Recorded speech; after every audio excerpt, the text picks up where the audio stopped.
The best. सो दोस्तों, ये हमारे एसईडी थे अजमेर से। अब मैं आप लोगों को ऐसी शख्सियत से मिलाऊंगा। अब हम आपको मिलाएंगे हमारे मोदी केयर के प्रेसिडेंशियल डायमंड डायरेक्टर से, जो वाकई में एक बहुत बड़ा टाइटल होता है।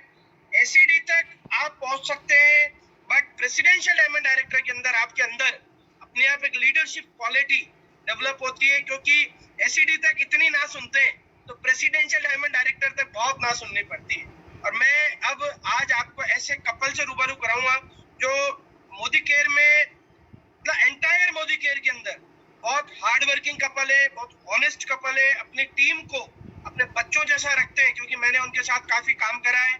शुरू से हम लोगों ने काम करा, मेरे बचपन से मेरे साथी रहे। और दोस्तों, सबसे मजे की बात यह है कि वो कपल अभी इस समय एक कोटा में है और एक बहुत दूर है, भाभी बहुत दूर है, बावजूद उसके दोनों अभी एक साथ एक फ्रेम में। मैं यही सोच रहा हूँ दोनों आज कैसे हम सबको सारी चीजें सिखाएंगे। सो मैं स्वागत करता हूँ, अर्चना मेरे साथ स्वागत करेगी। मैं स्वागत करता हूँ हृदय सागर जी का।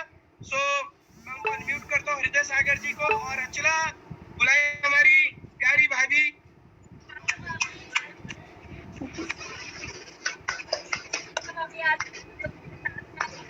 बहुत ब्यूटीफुल मैसेज देने वाली है। वेलकम सुजाता भाभी। डायरी पेन खोल के इनकी बातें सुनिए और उनको फॉलो करिए। जो ये बोले उसको अपनी टीम के अंदर डेवलप कर दीजिए। आपके चेक्स, आपका स्ट्रक्चर ऐसा हो जाएगा। ओवर टू हृदय सागर जी और सुजाता भाभी। Thank you very much my great leader, my friend mister Manish Tripathi and Archana भाभी। और जैसा कि वाकई में हमें सिचुएशंस है कि मैं यहाँ पर हूँ और 700 किलोमीटर दूर सुजाता है, तो सबसे पहले तो आप दोनों का शुक्रिया इस बात के लिए भी कि आपने कम से कम हम दोनों को एक मंच पे वापस मिलाया। मैं तो यही चाहूंगा, मेरी जो जिंदगी की सबसे खूबसूरत चीज है मेरी वाइफ सुजाता, वही इस मीटिंग को सबसे पहले शुरुआत करे और वही अपना एक्सपीरियंस बताए। Thank you very much all of you. Good Modi care morning. कैसे हैं आप सभी? और मैं अभी बहुत दूर हूँ कोटा से, हम दोनों अलग अलग हैं, लेकिन फिर भी हम मोदी के बिजनेस कर रहे हैं। मैंने एमएससी बीएड किया हुआ है फ्रेंड्स, और इसके बावजूद भी हमने ये काम काफी साल पहले, यानी कि 3 साल पहले से शुरू किया था मोदी केयर, और काफी कमिटमेंट के साथ में इसको किया है। हमारे सामने बहुत सारे चैलेंजेस आए थे, उन चैलेंजेस को भी हमने पूरा किया, उनको आगे बढ़ते गए, करते गए। और ये बिजनेस मैंने और मेरे हस्बैंड दोनों ने मिलकर किया और फुल टाइम इसको हम कर रहे हैं। हमने अपने सपनों को इससे पूरा किया है, हमने इसमें बहुत कुछ अचीव किया है। इससे हमने दुबई की यात्रा की है और 13 महीने में हमने इससे कार ली है, टॉप मॉडल अर्टिगा। काफी अचीवमेंट लिया है इससे, और आज हमारी इनकम बहुत अच्छी है, मान सम्मान हमने इसमें पाया है, फाइनेंशियल फ्रीडम जो कि हमें मतलब काफी अच्छी इसके अंदर पाई है। और इसके बाद भी बहुत मजा आ रहा है इसको करते हुए, बहुत इंजॉय करते हैं हम इसमें। इनमें हमने अपने जो जितने भी बेसिक्स थे, जो भी स्ट्रक्चर थे और जो भी स्ट्रक्चर था, उनको हमने फॉलो किया है, उनको आगे से आगे डुप्लीकेशन किया है उसका। इस तरह से हमने इस बिजनेस में काफी अच्छी ग्रोथ पाई है, बहुत अच्छा काम किया है हमने। और इसके जो प्रोडक्ट्स की बात करते हैं, प्रोडक्ट्स बहुत अच्छे हैं, जिनके बेसिस पे हमने बहुत ही अच्छा इसको, मतलब प्रोडक्ट्स इतने बढ़िया है कि इनको यूज करके हमें भी बहुत मजा आया। और सबसे अच्छी बात है सप्लीमेंट्स की, जो सप्लीमेंट्स हैं वो भी हमने बहुत, उसको मैंने खुद ने यूज किया। फिर जब खुद यूज करते हैं और दूसरों को बताते हैं तो फिर उसकी बात ही अलग हो जाती है। तो इस तरह से ये बिजनेस हमारे लिए बहुत ही अच्छा है, बेस्ट अपॉर्चुनिटी है। ये प्लेटफॉर्म हमें कहीं और नहीं मिल सकता था, ये सिर्फ हमें मोदी केयर में ही मिला है। और आगे मैं बोलती हूँ कि अपने हस्बैंड से कि वो आपको और बताएंगे इसके बारे में। Thank you very much, I love you. और मैं तो ये चाहता था पूरी 4 मिनट की मीटिंग ही सुजाता ले, तो मेरे लिए थोड़ा सा सही रहता कि आप लोगों के पास 4 मिनट नहीं है, आप प्रेसिडेंशियल डायमंड डायरेक्टर है, आपके पास 8-10 मिनट है। ओके, क्योंकि क्या है, वो अक्सर सेमिनार में भी शिकायत सबको यही रहती थी कि एक बार माइक आ जाता था तो काफी देर बाद निकलता था हाथ से। तो दोस्तों, मेरा नाम हृदय सागर है और पिछले 2.5 से 3 सालों से मोदी केयर को बिल्ड कर रहे हैं, बहुत शिद्दत से, बहुत प्यार से। और हकीकत में जब तक आप इस बिजनेस से प्यार नहीं करोगे ना, तब तक ये बिजनेस बड़ा भी नहीं होगा। तो हमने तो अपने जिंदगी का एक अहम हिस्सा बनाया। अपने जीवन का जब प्यार को समझने का मौका आया तो अपनी माँ से प्यार किया, अपने परिवार से प्यार किया, और प्यार का एक वर्ड जब शादी हुई तो सुजाता ने समझा है कि ये है। हमारे बच्चे हुए, हमने उनसे प्यार किया। पर जिंदगी में एक प्यार की तलाश थी, उसका नाम था एक बैलेंस लाइफ। और उस बैलेंस लाइफ के प्यार की हमें बहुत ज्यादा कमी थी, क्योंकि हम जिंदगी में बहुत कुछ काम कर रहे थे, हर 2-3 साल में चेंज करते थे। सुजाता अपनी प्लानिंग लेकर चलती थी, मैं अपनी प्लानिंग लेकर चलता था। मैं बिजनेस में जाना चाहता था, वो नौकरी में जाना चाहती थी। एक खिचड़ी पिचड़ी चलती रहती थी, और उसी खिचड़ी पिचड़ी के बीच में मोदी केयर मिला। और मोदी केयर ने हमारी जिंदगी को बहुत ही स्मूथ लाइन पे लेकर आ गई। बिना स्पीड ब्रेकर की जिंदगी चल रही है। अब कोई खड्डा नहीं है, कोई स्पीड ब्रेकर का कुछ नहीं है, जितनी चाहे उतनी गाड़ी दौड़ाओ। तो दोस्तों, मेरा परिचय सिर्फ इतना सा है कि एक कॉमन फैमिली का एक व्यक्ति हूँ, और टेस्टिमोनियल के लिए मुझे बोला गया है। हालांकि मेरी जो स्टोरी है वो या तो बहुत अच्छी नहीं है, और अगर अच्छी है तो इतनी अच्छी है कि एक फिल्म भी लिखी जा सकती है, क्योंकि उसमें ड्रामा है, ट्रेजेडी है, इमोशंस है, सब कुछ ही है। तो मैं तो यही चाहता था कि मेरी स्टोरी जब भी मैं उसको डिटेल में शेयर करूंगा तो शायद वो कोई एक मंच होगा, एक सेमिनार होगा, और हो सकता है आपकी जेबों से 200-300 रुपए भी निकलवाऊं, या फिर कोई बुक पढ़ूं। तो क्योंकि मेरे को मेरे से बहुत ज्यादा प्यार है। मैं अपने आप से ज्यादा प्यार करता हूँ, और इस बिजनेस में वही आदमी जीत सकता है जो सबसे ज्यादा अपने से प्यार करता है और अपनी ही रेस्पेक्ट करना जानता हो और कराना चाहता हो। तो दोस्तों, मैं जब इस इंडस्ट्री की बात करता हूँ तो सब अपनी अपनी स्टोरी कहते हैं, तो मैं भी अपनी स्टोरी आपसे शेयर करना चाहता हूँ। बहुत ही कम शब्दों में कोशिश करूंगा आपके सामने उसको पूरी तरीके से रखने की। दोस्तों, मैं हृदय सागर अपने जीवन में जब कोटा राजस्थान में मेरे फादर का ट्रांसफर हुआ था, तब से हम यहाँ पर आए हुए हैं। 72 से मेरे फादर यहाँ पोस्टेड थे एमबीएस हॉस्पिटल के अंदर। 81 का मेरा डेट ऑफ बर्थ है। 81 में मैं जब इस दुनिया में आया तब मुझे जिंदगी का कोई आभास नहीं था। जैसे सब बच्चे पलते वैसे मैं पल रहा था। 85 में जब मैं 4 साल का हुआ, मेरे फादर की डेथ होगी। चूंकि वो गवर्नमेंट जॉब में थे और उनकी सडनली डेथ हो गई। मेरी उम्र 4 साल की थी। मेरी मदर, जो कि एक आयरन लेडी है, उन्होंने हम सब 4 भाई बहन, 2 भाई और हम 2 बहनों को पाला।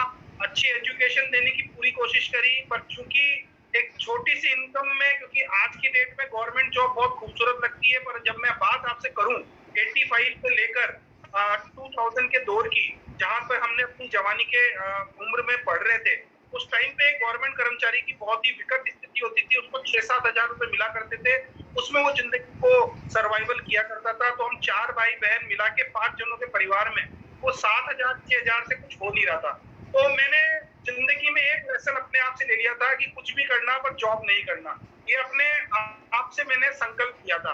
बहुत ही जल्दी, तकरीबन मैं 16 साल की उम्र में, 14 साल की उम्र में, जब मैं 10th क्लास में था, तो मैंने मेरे घर के बाहर ही मम्मी से बात करके, कुछ मम्मी को सपोर्ट करने की दृष्टि से, मैंने एक साड़ी का कारोबार डाल दिया।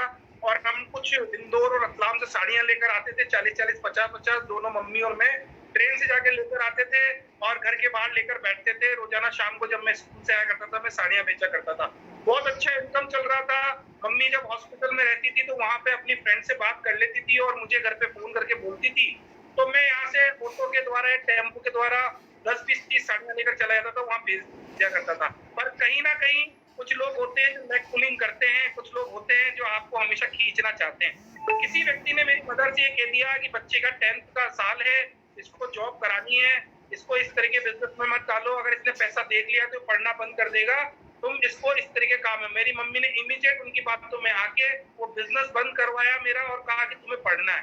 मैं 10th क्लास में था, मैंने पैसे का स्वाद चख लिया था। मुझे लग गया था कि यहाँ पर कोई बड़ी बात नहीं है। तो बिजनेस थॉट वहां से जब मेरे दिमाग में एंटर हुए, तो उसके बाद मैंने तरीके के काम करने के अंदर अपना दिमाग लगाया। मैंने बहुत मिनिमम लेवल के भी काम करे। मैंने उसके बाद अपने आप को लेकर आया। तो मैंने 2000, जब मैं 16 साल का था, तब मैंने मेरे दोस्तों के अंदर, मेरे कई दोस्त बने जो स्टोर इंडस्ट्री से वाकिफ थे, जिसमें यादव परिवार एक मेरे मित्रों का बहुत बड़ा समूह था। वो कोटा शहर के रिचेस्ट पर्सन हुआ करते थे। तो वहां पर जाके मैंने अमीरी का भी स्वाद चखा। मैंने बड़ी बड़ी गाड़ियों पे बैठ के उनको घूमने का स्वाद चखा। मुझे लगा जिंदगी इसे कहते हैं, और मैं बिजनेस की तरफ अपने आप को पूरी तरह से मोल्ड कर दिया। मैंने कहा जिंदगी में नौकर नहीं बनना, सिर्फ और सिर्फ बिजनेस करना, चाहे कुछ भी करना पड़े। उसके बाद मैं स्टोर इंडस्ट्री में आया। मैंने एक्सपोर्ट का काम किया। मैंने इम्पोर्ट का काम किया। उसके बाद फिर जिंदगी ने एक टर्न लिया। घर वालों ने कहा कि नहीं, तुम बहुत दूर जाते हो, इतनी दूर में बहुत रिस्क है, तुम्हें जॉब करना चाहिए। उस टाइम के बाद मैंने अपने आप को एक प्राइवेट ऑर्गेनाइजेशन में आईसीआईसीआई बैंक में अपने आप को डाला, जॉब करना शुरू किया। उसके बाद मैंने एक पार्ले जी की कंपनी थी जिसके अंदर मेरी जयपुर पोस्टिंग हुई, मैंने वहां भी जॉब करना शुरू करा। पर दिमाग में कीड़ा बिजनेस का ही था। अपने दोस्तों से रोजाना जब बात किया करता था तो मन में यही उछाले आती थी कि यार बिजनेस करना चाहिए, अपना बॉस खुद बहुत बनना चाहिए। रोजाना यहाँ पर तो एएसएम आरएसएम की सुननी पड़ती है, बहुत कुछ किच पिच चलता रहता है। तो वहां पर मेरे को बहुत अनबैलेंस हो रहा था। मैंने वहां से बहुत जल्दी से जॉब छोड़ा और मैं वापस कोटा आ गया। उस टाइम पे मैंने फिर 2-3 साल तक अपने आप को माइनिंग डिपार्टमेंट में दिया। उसके बाद मैंने आरओ इंडस्ट्री के अंदर दिया, प्यूरीफायर के अंदर। मेरे एक दोस्त थे जिन्होंने उसकी एजेंसी ले ली थी, तो मैंने उसको सप्लायर के रूप में काम करना शुरू किया कि चलो आरओ बेचना काम शुरू करते हैं। उसके बाद देन मैं बहुत सारे काम करते करते शॉप्स के अंदर आया। एलन जो इंस्टीट्यूट होता है उसके सामने मैंने एक शॉप डाली, डिपार्टमेंटल स्टोर डाला। वहाँ की जो बैठक नजर आने लगी थी, मुझे ऐसा लगने किया था कि मैं जवानी में बुला गया हूँ। मैं सुबह आता हूँ 8 बजे, रात को 11 बजे जाता हूँ। जिंदगी में कोई एक्साइटमेंट नहीं रहा, मेरे को फ्रीडम चाहिए थी क्योंकि कुर्सी पे बैठना मुझे आता नहीं था। तो मैंने वहां से फिर अपने आप को मूव किया और फिर एक इंडस्ट्री के अंदर एंटर हुआ जिसमें STD PCO, juice corner, then cyber cafe मैंने डाला। मैंने बहुत कम उम्र के अंदर 55 कंप्यूटरों का एक सेटअप डाला जिसके बारे में मेरे को कभी कोई नॉलेज नहीं थी, पर कुछ सीखने की इच्छा मेरे अंदर हमेशा रही थी। मैंने बहुत जल्दी 55 कंप्यूटरों का काम सीखा। मैंने साइबर कैफे चलाया, मैंने उसका हार्डवेयर इंस्टॉलेशन वगैरह सब खुद ने करना सीखा। तो ये जो ललक थी ये सब चल रही थी, पर धीरे धीरे उस इंडस्ट्री के अंदर भी रिसेशन आने लग गया, उस इंडस्ट्री के अंदर भी कंपटीशन आने लग गया। मैंने वहां से अपने आप को वापस मूव किया। देन उसके बाद मैंने अपने आप को प्रॉपर्टी के अंदर डाला। 2007 के अंदर मैं अपने आप को प्रॉपर्टी के अंदर लेकर आया। प्रॉपर्टी में बहुत धीरे धीरे काम करते करते भी तेजी से काम बढ़ना शुरू हो गया। मैंने उस काम को करीबन 7-8 साल किया। जिंदगी में जो भी उपलब्धि मैंने पाई वो सारी प्रॉपर्टी से पाई। प्रॉपर्टी में मैं वाइस प्रेसिडेंट रहा, प्रॉपर्टी में मैंने कॉलोनीज काटी, बिल्डर्स का काम किया, मकान बना के बेचे, फाइनेंस का काम किया। मैंने हर वो काम जो बिल्डिंग से संबंधित होता था, प्लॉट संबंधित होता था, सब किया। पर वहां पर भी सुजाता को एक चिंता रहती थी कि तुम सुबह निकलते हो, शाम को आते हो, लायबिलिटी इतनी रहती है कि जमीन का जब पेमेंट होता था, कोटा एक बहुत महंगा शहर है और कोटा के अंदर जमीन भी बहुत महंगी है। मैं 2-2 करोड़ 5-5 करोड़ का इन्वेस्टमेंट कर दिया करता था, जबकि जेब में पैसा इतना हुआ नहीं करता था। बस एक मार्केट के रोटेशन के ऊपर काम किया करते थे कि 50 लाख रुपए डाउन पेमेंट दे दिया और 2.5 करोड़ रुपए का कर्जा ले लिया, 3 करोड़ रुपए की जमीन है। तो उनकी नींद, रात की नींद सब उड़ी हुई रहती थी। दिन रात वहां पर पड़े रहना पड़ता था। कई बार जमीनों पे हम साई देकर आते थे और कई बार विवाद हो जाते थे क्योंकि जमीन का प्रोफेशन बहुत विवादित प्रोफेशन है। तो घर वालों को हमेशा टेंशन लगी रहती थी कि कहीं लड़ाई झगड़े ना हो जाए। आए दिन पेपर और उसमें मीडिया में कहीं ना कहीं सुर्खियां आती थी, जमीन विवाद में उसने गोली मारी, इसने मारी। तो मेरी मदर को बहुत अनबैलेंस लगता था। उन्होंने कहा यार बेटा, मैं तो तुझसे बोलती थी पढ़ाई करो, पढ़ाई करके एक सर्टेन टाइम में एक इनकम आती है ना, जो बेटा 1 तारीख को उसकी वैल्यू ज्यादा होती है। मैंने कहा ठीक है मम्मी, कभी वो भी मौका मिलेगा तो वापस करेंगे, पर अब कोई चांस नहीं है। जिंदगी को कुछ और मंजूर था, मुझे मालूम नहीं था जिंदगी किस और करवट लेकर जा रही है। 2016 में जिंदगी वापस से तहस नहस हुई, डिमोनेटाइजेशन आया, सब कुछ जीरो हो गया। जो पैसा कमाया था वो भी प्रॉपर्टी के अंदर फंसा था, कर्जा भरपूर पड़ा हुआ था। 2016 के अंदर मैं अपने आप को बिल्कुल जीरो करके बैठ गया और 1 साल तक सिर्फ यही सोचता रहा कि अब क्या करना है, कुछ करना है, बड़ा करना है। उस टाइम पे अपने आप को फिर वापस वही बड़ी सोच और वही अपने आप को सिद्ध करने की ताकत से, वही अपने आप को अपनी नाक ऊंची रखने की ताकत से, अपने बिजनेस को बहुत बड़ा बताने के चक्कर में मैंने एक बिजनेस की एडवाइस ली और मैंने फ्लाइट इंडस्ट्री का प्लान करा। उसका प्लॉट मैंने अप्लाई किया, प्लॉट खुल भी गया मेरे नाम से और मैंने उसकी जद्दोजहद में लग गया। उस टाइम धीरे धीरे कश्मकश चल रही थी। कई लोगों से रोजाना मीटिंग होती थी। वो जो प्रोजेक्ट था वो तकरीबन 1-1.25 करोड़ रुपए का लगभग जा रहा था। मुझे याद था 1-1.25 करोड़ मेरे को अरेंज करने पड़ेंगे। उसके लिए मेरे को मकान वापस से गिरवी करना पड़ेगा, मेरी बीवी के जेवर भी शायद मुझे गिरवी रखने पड़ते, मेरे को बहुत सारा कुछ पेन लेना पड़ता। तो उस टाइम पे ये सब चीजें सोच रहा था मैं। उसी टाइम पे मुझे इस इंडस्ट्री के बारे में जानकारी मिली और मेरे जो अपलाइन है अमित विजय, जो मेरे फ्रेंड है, क्लास फ्रेंड है, वो इसका शॉप लेकर आए।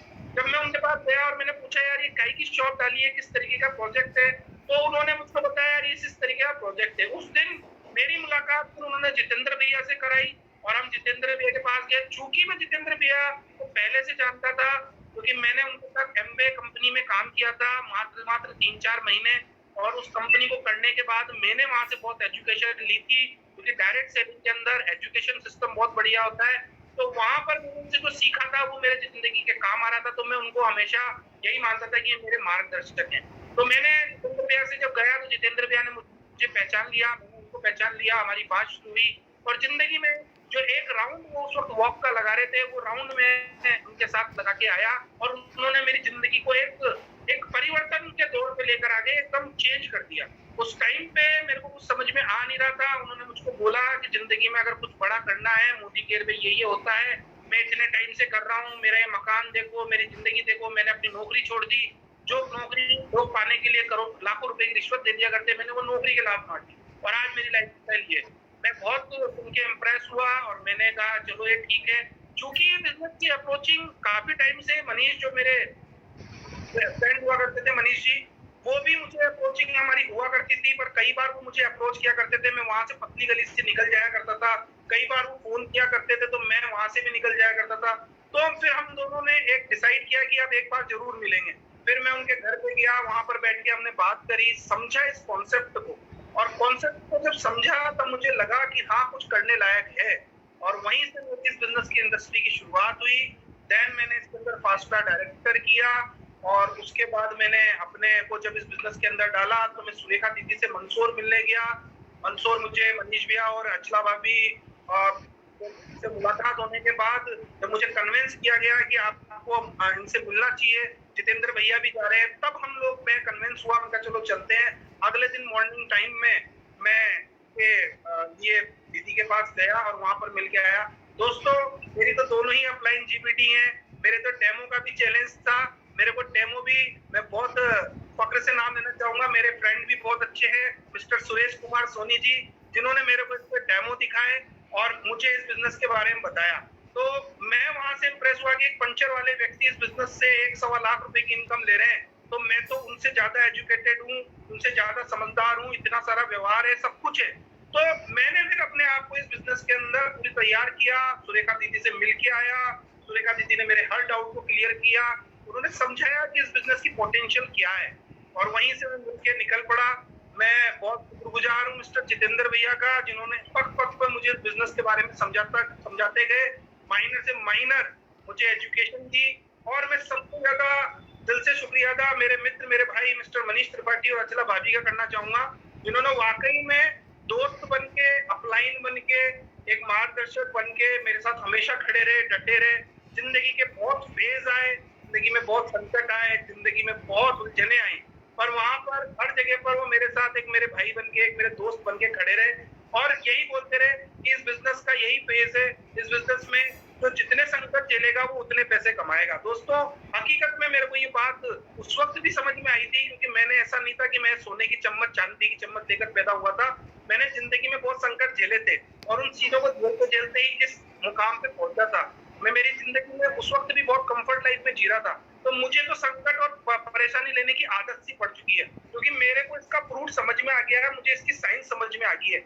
आज भी जिस पोजीशन पे मैं जी रहा हूँ, जितना मैं इस बिजनेस के अंदर जो दिख रहा हूँ, जैसा कि बिजनेस के अंदर मैंने फेसबुक के अंदर एक अच्छा प्रमोटर बना, कुछ लोगों ने मेरे इंटरव्यू भी लिए, वो भी आपने देखे होंगे, कुछ ना कुछ चल रहा है।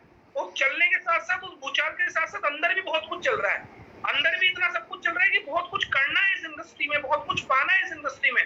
पर चूंकि ये इंडस्ट्री जो है वो ग्राउंड लेवल पे उसी तरीके से काम करती है जो 7% का एक कंसल्टेंट काम करता है। जब ग्राउंड लेवल पे आप निकलते हो तो वहां पे जीपीडी, प्रेसिडेंशियल क्राउन, सबको एक 7% के हद से काम करना पड़ता है।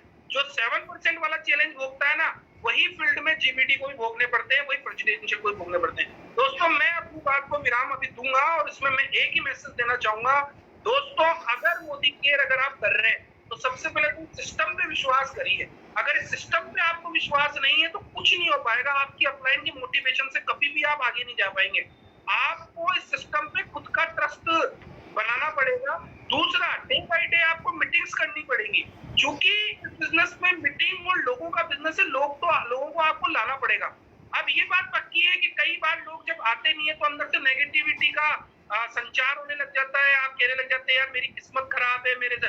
तो दोस्तों आपको अपने सराउंडिंग में किसी ना किसी के फॉलोवर बनना पड़ेगा, किसी ना किसी को फॉलो करना पड़ेगा। अगर आप अपनी जिंदगी में इस बिजनेस में स्थायित्व चाहते हैं तो आपको ऊपर वाले में से किसी भी आदमी की उसके चेक को, उनकी सक्सेस को नहीं देखना है, आपको उनकी सक्सेस स्टोरी को देखना है। अगर आप आज अब मनीष जी को और अचला त्रिपाठी जी को देख रहे हैं तो आपको उनका जो 16 मई 2015 से लेकर आज 10 अगस्त 2020 तक का जो ड्यूरेशन है ना, इसको चेक करना पड़ेगा। दरअसल हम इसको तो चेक करते नहीं है, हम उनका चेक देखते हैं 6,32,000 रुपए का। दोस्तों चेक उठाया है, एक छोटे चेक से लेकर बड़े चेक तक की जो जर्नी है वो छोटी मोटी जर्नी नहीं है, उसमें बहुत कुछ हुआ है। उसमें एक स्कूटर की यात्रा है, वो आधा किलो दूध की स्टोरी है, यहाँ पर बहुत कुछ ऊपर नीचे हुआ है। तो उस टाइम पे उस पेज में इनके मन में ट्रस्ट था, ये वहां पे टिके रहे। आज मैं हूँ, अगर मैं इस बिजनेस की बात करूं तो इस बिजनेस का एक पेज मैंने भी ऐसा खेला है जिसमें सब कुछ बिगड़ गया था, सब कुछ तबाह हो गया था, पर हम लगे रहे क्योंकि हमें सिस्टम पे विश्वास था। तो आज हमारे पास ऐसी टीम है, हमारे पास ऐसे लोग हैं जो ऑटो पायलट मोड पे चल रहे हैं। आज भी मैंने यहाँ पर टीम बुकिंग करी है कोटा शहर के अंदर, अभी मैंने 2,500 किलोमीटर गाड़ी दौड़ाई है। क्यों? क्योंकि मेरे को मालूम है कोरोना अगर होना होगा तो अमिताभ बच्चन को घर में भी हो गया है, तो मुझे कोरोना रोड पे भी हो सकता है, घर में भी हो सकता है। तो अगर मैं काम करता हूँ तो काम करने की शुरुआत अगर मैं प्रोटेक्शन के साथ करता हूँ तो जरूरी नहीं है काम। तो आप देखो, अगर ये लॉकडाउन के पीरियड में अगर आप सर्च करना शुरू करो तो मेडिकल स्टोर वाले पूरे 18 घंटे काम किए। क्या सारे मेडिकल स्टोर वालों को कोरोना हो गया क्या? आपको कहीं ना कहीं अपने आप को रिलेट करना पड़ेगा, आपको हर चीज में अपने आप को देखना पड़ेगा। आज मैंने रिलेट किया कि मनीष जी को अगर 6,32,000 का चेक 5 साल बाद आ सकता है तो मेरे तो अभी 2.5 साल ही हुए, मेरे को 2.5 साल और देने, तब मेरे को 6,32,000 आएंगे। दूसरा, जिस तरह से उन्होंने काम किया उस तरह से क्या मैं फील्ड में काम कर रहा हूँ? मेरे को आज की डेट में कई लोग मिलते हैं, आज की मेरी 2-3 जनों से काउंसलिंग हुई, मैंने उनसे एक ही बात कही कि आपको जजमेंट ना अपलाइन कराएगी ना कोई और कराएगा। आपको वो एक कांच लेना है, कांच के सामने खड़े होकर एक बार सवाल तो करके देखो अपने आप से कि क्या वैसे ही काम कर रहे हो आप? क्या 6,32,000 का सपना तो आपके अंदर आ रहा है कि मैं भी एक दिन मनीष जी की तरह 6,32,000 का सपना देख रहा हूँ, कमाऊंगा, और उनकी तरह क्या काम मैं कर रहा हूँ? उस आईने के सामने खड़े होने की है आपकी औकात? अगर उस आईने के सामने खड़े होकर आपके अंदर औकात है और आप ये सवाल कर सकते हो तो फिर आप इस बिजनेस में जीपीटी बन सकते हो और 6,32,000 का पैसा भी आ सकता है। दोस्तों मैं तो एक ही बात कहूंगा, डुप्लीकेशन का बिजनेस है, खूबसूरत बिजनेस है, करते जाइए। मैं मेरी जिंदगी में बहुत सक्सेसफुल मानता हूँ अपने आप को, क्योंकि मोदी केयर मिला।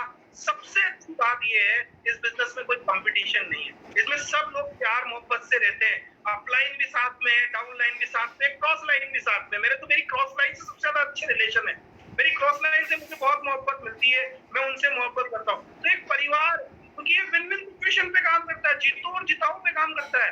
ये बात हमें सुरेखा दीदी ने समझाई, और मैं जब इस बिजनेस के अंदर आया था मुझे उनकी एक बहुत अच्छी पंच लाइन लगी थी, जितेंद्र भैया, एक अच्छी जिंदगी बहुत अच्छी जिंदगी की दुश्मन है।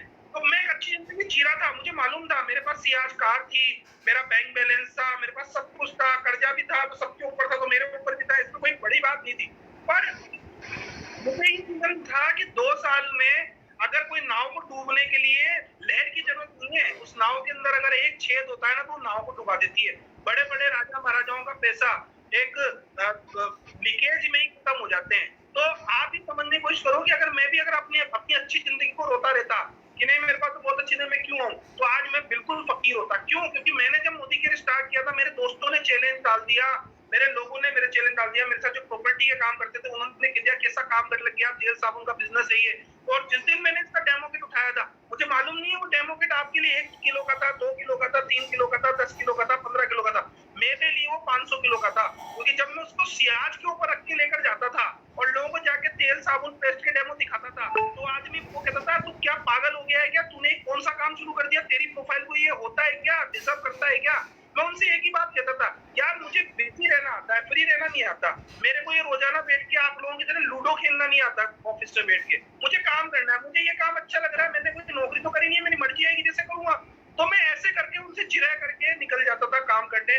दोस्तों 18 जनवरी 2019 इस बिजनेस की अचीवमेंट की बात करूं, 3 महीने में दुबई होकर आया, दुबई में बहुत लग्जरियस लाइफ जीकर आया। तो वाकई में मालूम चला कि जिंदगी में फॉरेन ट्रिप्स क्या होती है, जिंदगी में पैसे से जिंदगी जी कैसे जाती है, ऐसी लग्जरी लाइफ कैसे जाती है, फ्लाइट पे बैठना कैसे होता है।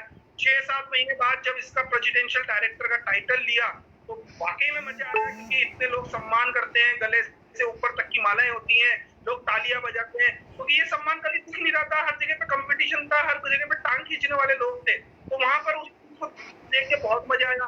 देन उसके बाद 18 जनवरी 2019 को मैंने इससे ब्रांड न्यू 7 सीटर कार ली, क्योंकि मेरी बिटिया गौरी सागर ने एक दिन स्टेज पे बोल दिया था कि हमें एक ऐसी कार चाहिए जिसके अंदर चिल्ड्रन सीट भी हो, हमारी खुद की सीट हो।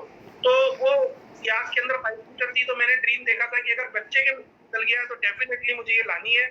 और 18 जनवरी 2019 को मेरी फेसबुक पेज पे आप देख सकते हैं वो कार आई 7 सीटर की। तो खुशियां ही खुशियां हैं दोस्तों, एक अच्छी इनकम पे है, दोस्तों का प्यार है, मोहब्बत है, डे बाय डे हो रहा है बिजनेस। कोरोना लॉकडाउन में लोकल को वोकल नरेंद्र मोदी जी ने किया, बहुत मजा आ रहा है इस बिजनेस के अंदर। और सच पूछिए दोस्तों, फाइनेंशियल फ्रीडम भी है, पीस ऑफ लाइफ भी है। यहाँ बैठे हुए हैं, 700 किलोमीटर वाइफ बैठी हुई है, वो कहीं जॉब की प्लानिंग करती है, उससे अच्छा वहां पर है। आज उसने भी 3 आइडिया जोड़ी हैं, मैंने भी 3 मीटिंग करी है, दोनों बॉन्डिंग के साथ काम करते हैं। कोरोना लॉकडाउन में पिछले 4 महीनों से जो टाइम हमने टाइम पे नहीं बिताया था, जो टाइम हमने हनीमून का पीरियड इन 4 महीनों में बिताया, हम दिन भर साथ रहे, दिन रात साथ रहे। मेरे को याद नहीं था मेरी शादी के 10 साल में मैं कभी दिन में साथ रहा हूँ। तो हम साथ रहे कि कोरोना लॉकडाउन में, पर बिना टेंशन के रहे। ये समझने वाली बात है, बिना टेंशन के, क्योंकि टेंशन थी ही नहीं।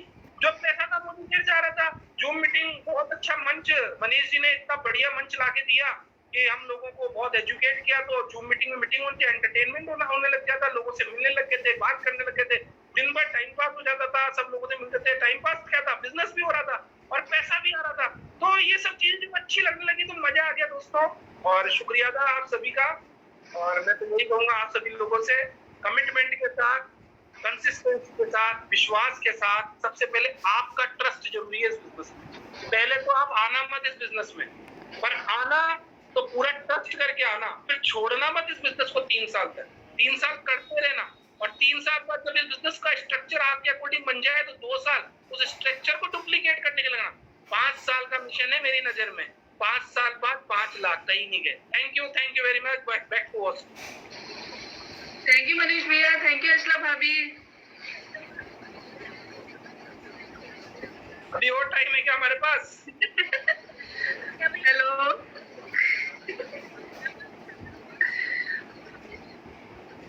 हेलो।